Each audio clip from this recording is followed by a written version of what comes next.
The glass tipped in Veronica Hale's hand and, in a single deliberate motion, the dark red wine poured straight onto the chest of the black CO standing in front of her, soaking into the white fabric like fresh blood on snow before anyone could even gasp. A sharp splash echoed across the marble floor of the grand ballroom as drops splattered against Maya Carter's polished heels, and for a breathless second, time itself seemed to freeze beneath the glow of crystal chandeliers and the weight of 1,000 watching eyes. The orchestra faltered, conversation died mid-sentence, and every camera in the room instinctively turned toward the spectacle unfolding at the center of the world's most exclusive gala. Veronica didn't flinch. Not even a breath of shock crossed her face. Instead, she lifted her chin slightly and released a soft, performative laugh, one hand flying to her lips in mock surprise as if the act had been nothing more than a playful accident. "Oh dear," she said lightly, loud enough for microphones and gossip to feast on her words. "So clumsy of me." But her eyes betrayed her. They were cold, sharp, and satisfied. Maya stood perfectly still as wine streamed down the front of her suit, slow and heavy, dripping onto the floor where it spread like a public stain meant not just for fabric, but for dignity. The surrounding guests, billionaires, politicians, heirs, and power brokers, shifted uneasily, torn between discomfort and fascination. Some covered their mouths, some smiled nervously, and others lifted their phones higher, hungry for the viral moment they knew would explode beyond these walls. Veronica leaned closer, her perfume slicing through the air between them, and in a voice meant only for Maya yet loud enough to bruise, she whispered, "You people always forget where you belong." The words seeped into Maya far deeper than the wine, but her spine did not bend. Inside her chest, a storm built quietly, controlled, waiting. Maya lifted her eyes slowly, deliberately, refusing to give Veronica the satisfaction of an impulsive reaction, and in her steady gaze lived the weight of every battle she had fought to stand in this very room among people who never wanted her here in the first place. She had grown up watching doors close before she could even knock, had learned to be twice as sharp, twice as prepared, twice as unbreakable just to earn half the respect freely given to others.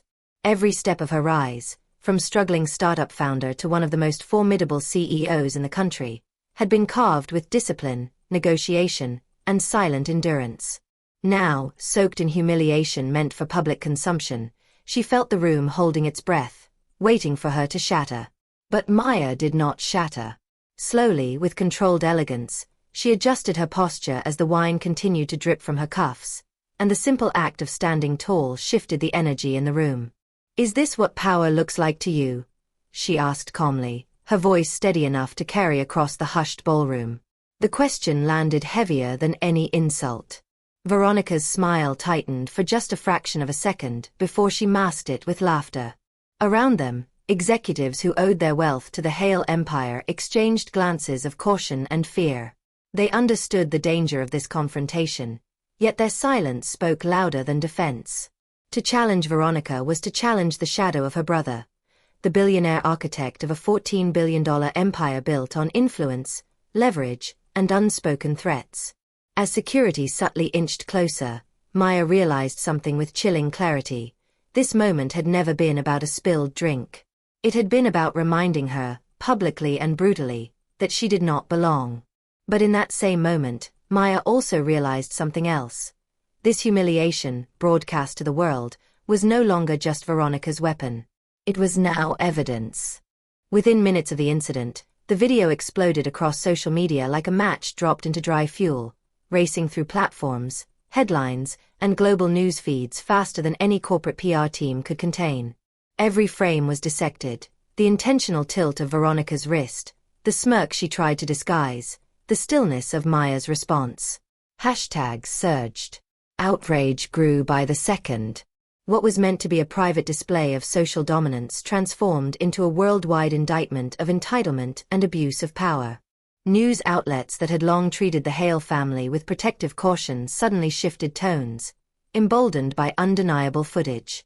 Old allegations resurfaced, quiet discrimination lawsuits buried under settlements, silenced employees, international labor scandals in overseas subsidiaries. Investors watching the firestorm from trading floors and boardrooms felt the first tremors of doubt ripple through the once unshakable Hale brand. By dawn, The company's stock wavered for the first time in years. By afternoon, it fell. Phone lines at Hale headquarters lit up with emergency calls as partners demanded explanations and legal teams scrambled in damage control. Meanwhile, Maya sat alone in the back of her driver's car, her wine-stained suit folded beside her as she watched the world ignite on her phone screen. She did not post. She did not speak. She understood that the truth did not need her voice to travel. It was already screaming through millions of screens. For the first time in decades, the Hale empire was no longer untouchable. It was visible. And visibility, for those who survive on shadows, is the beginning of collapse. Inside the fortified walls of the Hale corporate tower, panic replaced certainty as executives raced through corridors once reserved for quiet confidence. Financial institutions froze pending transactions. International partners demanded independent investigations.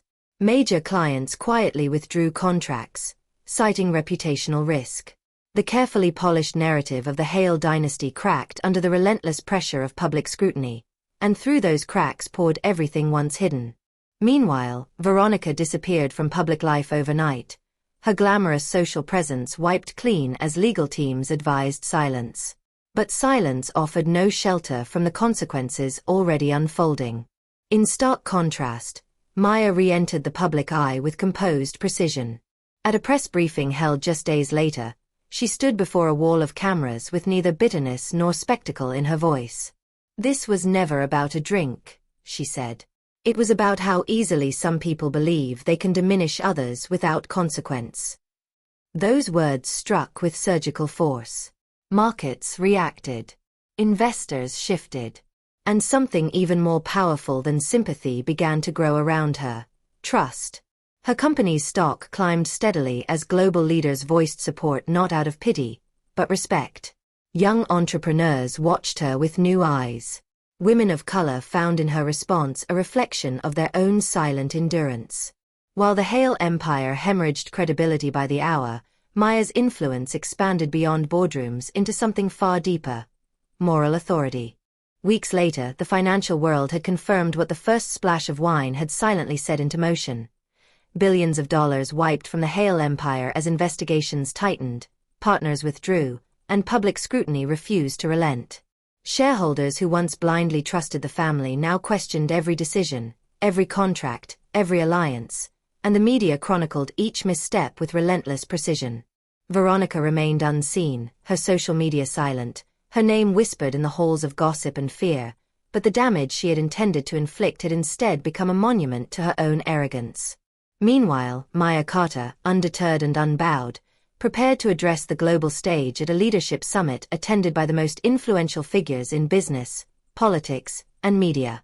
She emerged wearing a pristine white suit, flawless and commanding, her hair perfectly styled, eyes shining with quiet authority. Cameras flashed as she walked across the stage, her posture straight, each step deliberate, radiating a power that had been forged in struggle and tested by humiliation. Every seat in the auditorium was filled, yet Maya's presence seemed to make the room shrink, as if the energy of decades of injustice and ambition had been condensed into her single figure. When she reached the podium, she paused, letting silence settle over the audience like a heavy curtain before speaking. "You can stain someone's clothes," she said, her voice steady, resonant, carrying not anger but clarity, "but you cannot stain their worth, their integrity, or the strength they have built in the face of impossible odds." The words rippled through the hall, across the cameras, and out into the world beyond, touching millions who had witnessed the viral scandal, proving that the universe has a way of balancing arrogance with truth. Some executives who had once laughed nervously at her public humiliation now clapped with a mix of awe and fear, recognizing in her the unshakable force that had turned public ridicule into global respect. Investors shifted, young entrepreneurs found inspiration, and women of color especially saw a reflection of their own struggles transformed into triumph. The Hale empire, though still technically standing, leaned precariously under the weight of lost credibility and eroded influence, its foundations shaken by arrogance, entitlement, and a single moment of misjudged cruelty. As Maya left the stage later, flashes from cameras trailing her, whispers of admiration and fear followed in equal measure. Somewhere, far above the city streets, the lessons of power, hubris, and resilience had been written in real time for all to see. One empire had begun its fall from a single act of arrogance, and one woman had risen, not by destroying her enemy, but by refusing to become small, turning every attempt at humiliation into an undeniable testament to her strength. And in that echo, across trading floors, social media, boardrooms, and news cycles, the world had witnessed the quiet, unstoppable rise of Maya Carta, a leader whose dignity could not be stained, whose reputation had been forged in fire, and whose story would inspire generations to come.